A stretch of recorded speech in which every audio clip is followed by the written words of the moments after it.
No? Umpisahan ko sa isang tanong ng ating isa sa nakikinig at nanonood ngayong gabi, si Edmond Fajardo ng Energy Research and Development Center. Ito ho ay mga logistical questions, ngunit baka makalimutan natin. So uumpisahan na natin. And I think this goes even for the other conference, no?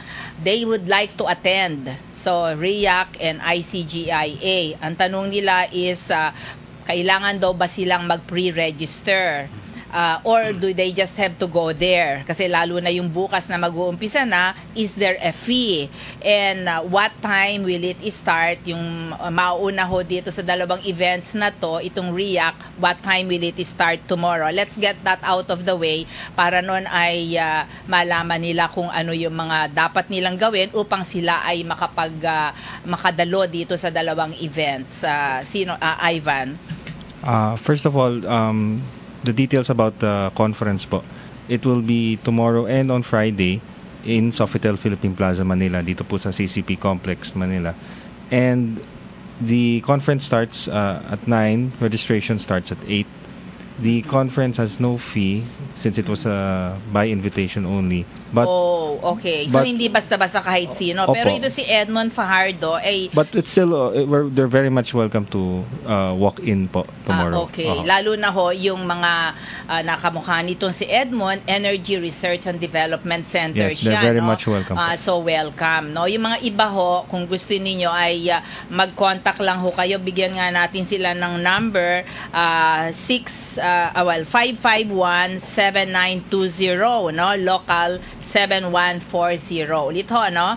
551-7920, local 7140. At meron ho silang website, www.comste.gov.ph or secretariat. Ang email ho, secretariat@comste.gov.ph. So, walang fee, by invitation, ngunit kung kayo ay merong maitutulong dito sa talakayan nila, ay maaari ho kayong pumunta doon. No? Just to be sure, ay tumawag na muna kayo, no? Wala hong fee ito, no? And it starts at 9 o'clock tomorrow and it ends every day siguro for 2 days at 5 o'clock, no? Yes, ma'am. At 5 o'clock. So, tomorrow ho and the next day. At sa next day ho, nandun ho ako at magta sa mga sessions on carbon financing, no? So, ito namang ICGIA, ano naman ang logistical arrangements dito, Attorney Jonas? Magandang gabi sa ating mga kababayan. Ito po yung ating conference on greening industry. Ito po ay libre. At all they have to do is to register online. So makakatanggap po sila ng confirmation dito. At ito pong conference will be starting on September 9 hanggang 11. At ito po ay bigay nga natin yung yung email address ba yan for registration? Pwede sila mag-visit sa aming address, www.unido.org, Greening Industry Conference. So meron nung form and then all they have to do is to fill up the form and then send it and then makakatanggap sila sa atin ng confirmation. Sa Philippine International Convention Center main hall ba ito? Yes, so medyo maraming pwedeng pumunta, maraming no? pumunta. And I understand meron pang mga simultaneous events and exhibitions, yes. No? Actually, madam, itong conference ito merong tatlong gagawin. Okay. Una, ito yung mga ministerial meeting, declaration among, this will be attended by the ministers from Asia. Mag-usap-usap sila doon. And then yung second part, magkakaroon tayo ng mga technical sessions din, kagaya ng sa REAC. At then meron tayo mga exhibit sa World Trade. And then mga tungkol sa mga technologies, mga industries, green technologies doon. So yun ho, www.unido, ulit nga natin, www.unido.org. So makikita nyo na halang ho doon yung ICGIA, no? International Conference on Green Industry in Asia. Ito yung first time na gaganapin. Kanya abalang-abala ho ang ating DENR headed by Secretary Lito Atienza. So puntahan na natin ngayon at intindihin natin itong dalawang events na to, no? Itong REACT 2009, madaming mga invited na mga speakers, no? Bakit ba natin unang ipopose ko na question dito sa ating mga panauhin, no? Ano ba yung mga issues dito sa field ng renewable energy and agriculture na prompted us to have this event? And ano yung mga inisyatibo more than this event na ginagawa na natin? Siguro karamihan sa mga nakikinig sa atin, kahit ako, no, before I invited you, ay hindi ko alam na merong COMSTE, no? So siguro paliwanag na rin natin, Dr. Tangonan, kung ano itong COMSTE din, no? At kung bakit natin ginagawa itong mga events na ganito.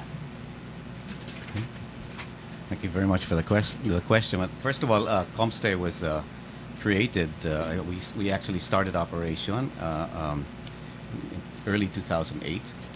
Bagong-bago pa pala ito. But we've been quite busy trying to analyze come up with an S&T strategy, science and technology strategy for the country in a number of fields: health, electronics, energy, agriculture, information technology, and science and math education.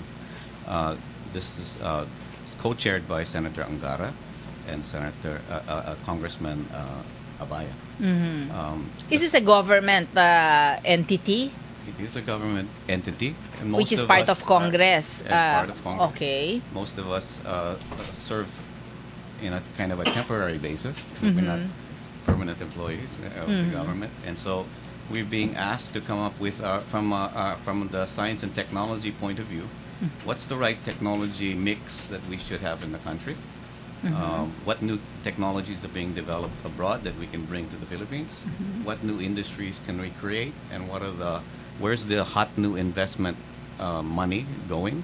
And where can we Filipinos develop and deploy new green industries? So that's the focus of COMSTE's work.